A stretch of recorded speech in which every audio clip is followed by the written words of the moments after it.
In 2023, I was wandering the streets of Marylebone with my mom, and we stumbled into a menswear boutique called Grey Flannel. The store offers ready-to-wear and bespoke tailoring for fancy clientele, such as traveling businessmen and actors. In the store, there was a collarless chore coat, the last of its kind, which happened to be in my size. One of the sales associates, Danny, encouraged me to try it on. When I put it on, it fit perfectly. Too perfectly.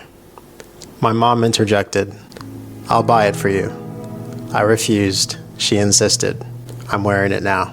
There is a sort of universal appeal of the chore coat that explains why it has endured as a silhouette through various iterations for over 150 years. In fashion, silhouettes come and go, but this simple boxy shape has endured from the Industrial Revolution through 2 world wars and the dawn of the internet. Beyond being an iconic piece of clothing in its own right, the inclusion of the chore coat in the modern wardrobe teaches us about enduring silhouettes. They are rooted in functionality, simplicity, and durability. These principles comprise what we now know today as streetwear. The chore coat first emerged in 19th century France as the daily uniform for laborers, railroad engineers, and farmers.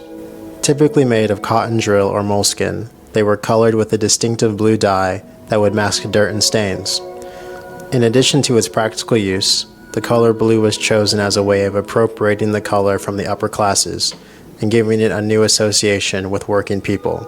It's from where we get the term blue-collar work. Several brands emerged during this time to provide workers' clothes en masse, including Le Mont Saint-Michel and Vetra. When the chore coat came to America in the early 1900s, it evolved to suit the conditions of northern and midwestern industrial America.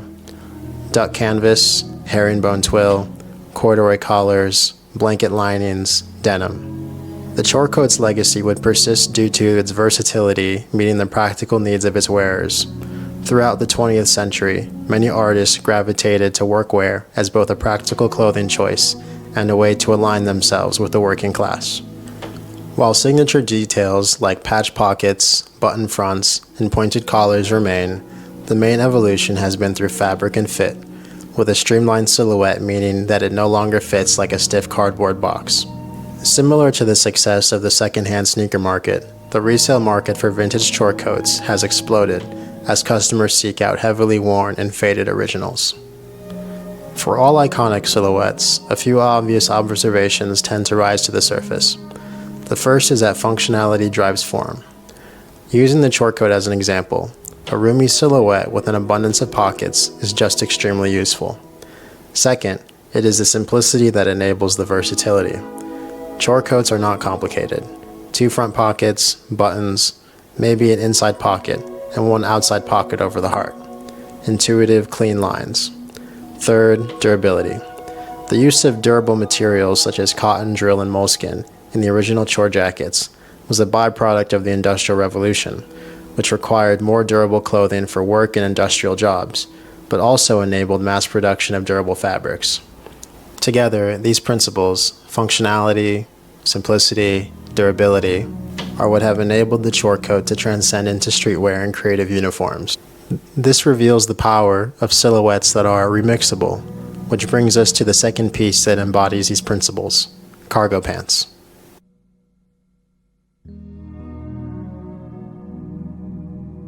Cargo pants can officially trace their origins to the 1930s in the British Army. In 1938, the British War Office diverted from their formal uniform to introduce an updated battle dress focused on functionality.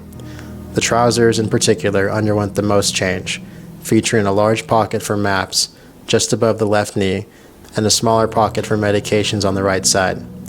The U.S. Air Force built upon the idea in their updated paratrooper pants, which included 2 large bellow pockets to help distribute the weight of cargo.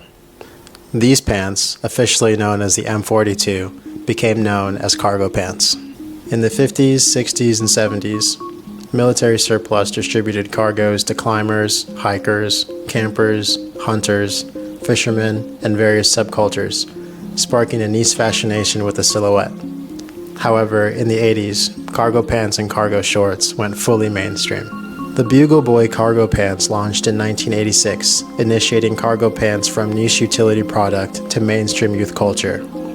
Meanwhile, other 90s brands such as 555 Soul, synonymous with East Coast conscious rap, Echo, emblematic of early hip-hop's flamboyance and creative self-expression, and LRG, the golden era of backpack rap, made cargo pants synonymous with the hip-hop subculture.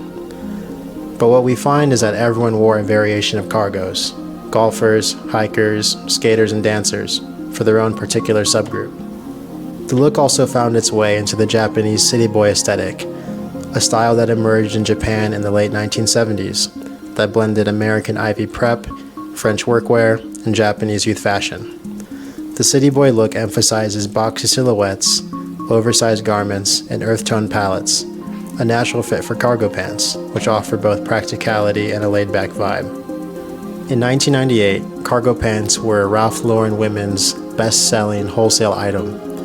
Balenciaga's Spring-Summer 2002 show featured cargo pants in several looks, and Jean-Paul Gaultier and Dolce & Gabbana did the same in Spring-Summer 2003, when cargos became the best-selling item of the spring season. This marked the integration of cargo pants into high fashion, making them fully ubiquitous. The pendulum swung even further, and the style transitioned from coveted to saturated. Abercrombie, Hollister, and other mall brands pushed cargos even further into the mainstream, canonizing the quintessential suburban American style. However, when something becomes so ubiquitous, luxury brands find ways to iterate on it and produce premium alternatives.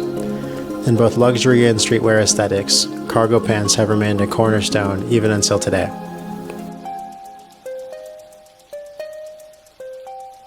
As some have phrased it, fashion comes from an endless cycle of recontextualization and appropriation.